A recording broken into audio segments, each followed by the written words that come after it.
नमस्कार दोस्तों। आज हम देखेंगे भारत के संविधान में हिस्टोरिकल बैकग्राउंड के बारे में, जिसमें कि हम संविधान के संवैधानिक विकास के बारे में पढ़ेंगे। जैसा कि हम जानते हैं कि भारत में ब्रिटिशर्स का रूल रहा है। उस समय जो अंग्रेज थे उन्होंने कई अधिनियम बनाए थे। उसके बारे में हम दो भागों में डिवाइड करके पढ़ेंगे। तो जैसा कि हम जानते हैं, सबसे पहले भारत में कंपनी का शासन स्टार्ट हुआ, जिसका नाम था ईस्ट इंडिया कंपनी। तो कंपनी के शासन के समय कौन कौन से अधिनियम आए थे? तो सबसे पहला अधिनियम आया था रेगुलेटिंग एक्ट 1773, रेगुलेटिंग अधिनियम 1773। उसके पश्चात आया था पिट्स इंडिया एक्ट 1784।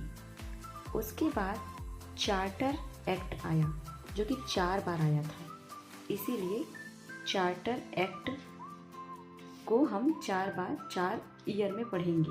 1793, 1813, 1833 और 1853 का चार्टर एक्ट। इसके पश्चात आता है क्राउन का शासन, ब्रिटिश क्राउन का शासन। दोस्तों, जैसा कि हम जानते हैं कि 1857 की क्रांति हुई थी, जिसके पश्चात ब्रिटिश क्राउन ने कंपनी का शासन वापस लेकर ब्रिटिश क्राउन मतलब महारानी का शासन स्टार्ट कर देते हैं। उस समय जो अधिनियम आता है उसके बारे में हम पढ़ेंगे। तो सबसे पहले आता है गवर्नमेंट ऑफ इंडिया एक्ट, अर्थात भारत शासन अधिनियम, या इसी को भारत सरकार अधिनियम भी कहते हैं। तो सबसे पहले भारत सरकार अधिनियम 1858 में आता है। उसके पश्चात भारत परिषद अधिनियम, इंडियन काउंसिल एक्ट 1861 आता है। उसके बाद 1892 में अगेन भारत परिषद अधिनियम आता है, और 1909 में भारत परिषद अधिनियम, तीसरा भारत परिषद अधिनियम आता है, जिसको हम मॉर्ले मिंटो रिफॉर्म के रूप में भी जानते हैं। भारत शासन अधिनियम में दूसरा अधिनियम 1919 में आता है, जिसको हम मॉन्टेग्यू चेम्सफोर्ड रिफॉर्म के रूप में भी जानते हैं। इसके पश्चात भारत शासन अधिनियम 1935 आता है, और अंत में भारत स्वाधीनता अधिनियम या स्वतंत्रता अधिनियम 1947 को हम देखेंगे। तो चलिए आज हम स्टार्ट करते हैं कंपनी के शासन के अंतर्गत आए गए अधिनियमों के बारे में। तो सबसे पहले रेगुलेटिंग एक्ट 1773 की बात करते हैं। तो उस समय बंगाल में, मतलब उस समय क्या होता था, 3 प्रेसिडेंसी थी, बंगाल, बम्बई और मद्रास। तो सभी जगह गवर्नर नियुक्त थे, किंतु बाद में जो बंगाल के गवर्नर हैं उनको बंगाल के गवर्नर जनरल बना दिए जाते हैं, और 2 प्रेसिडेंसी मद्रास और बम्बई के गवर्नर को इसके अंडर में ले लिया जाता है।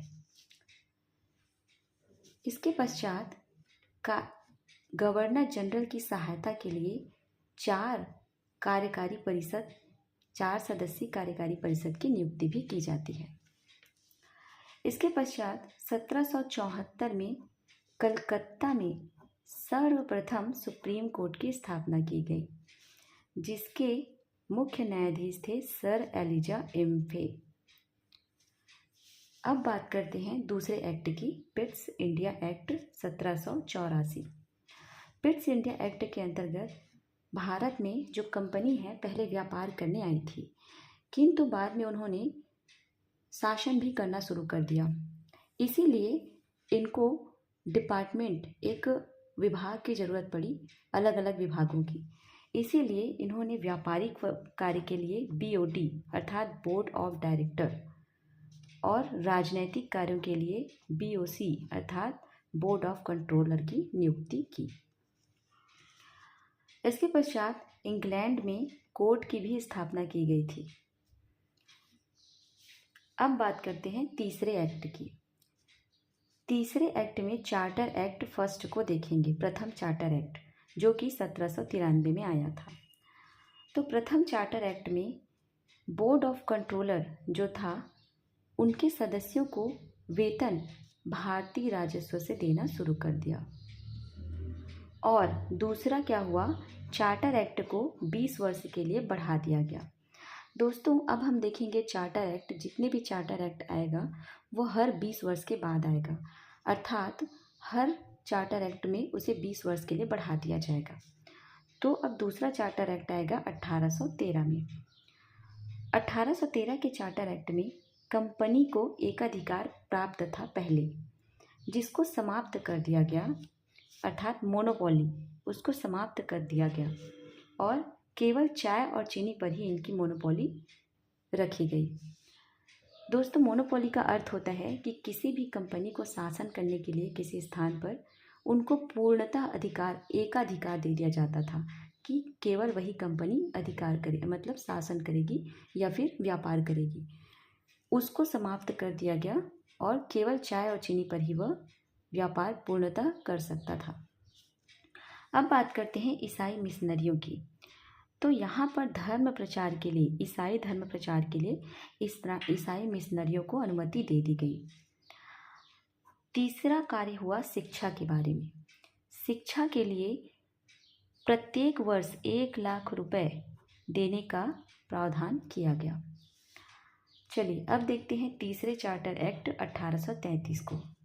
तो तीसरे चार्टर एक्ट 1833 में जैसा कि हमने देखा था, यहाँ पर बंगाल के गवर्नर को बंगाल का गवर्नर जनरल बना दिया गया था। अब जो बंगाल का गवर्नर जनरल है उसको पूरे भारत का गवर्नर जनरल बना दिया जाता है, अर्थात बंगाल के गवर्नर जनरल को पूरे भारत का कार्यभार दे दिया जाता है। इसके पश्चात परिषद में भाग लेने का अधिकार भी दिया जाता है और मतदान का अधिकार भी भारतीयों को दिया जाता है। मैकाले की अध्यक्षता में प्रथम विधि आयोग का गठन होता है जो कि 4 सदस्यीय होता है। साथ ही इसमें दास प्रथा का उन्मूलन भी किया गया। चलिए अब बात करते हैं 1853 के चार्टर एक्ट की, अर्थात चौथे चार्टर एक्ट की। तो 1853 में विधान परिषद का गठन हुआ। दोस्तों जैसा कि हम अभी देखते हैं संसद और यहाँ पर विधायिका होती है, विधायिका, तो यहाँ पर 12 सदस्यीय विधान परिषद का गठन यहाँ पर हुआ। ठीक है। प्रतियोगी परीक्षा का प्रारंभ भी यहाँ से होता है। कंपनी में कर्मचारियों की नियुक्ति के लिए प्रतियोगी परीक्षा प्रारंभ किया गया। बंगाल में प्रशासनिक कार्यों के लिए लेफ्टिनेंट गवर्नर की नियुक्ति भी की गई और निदेशक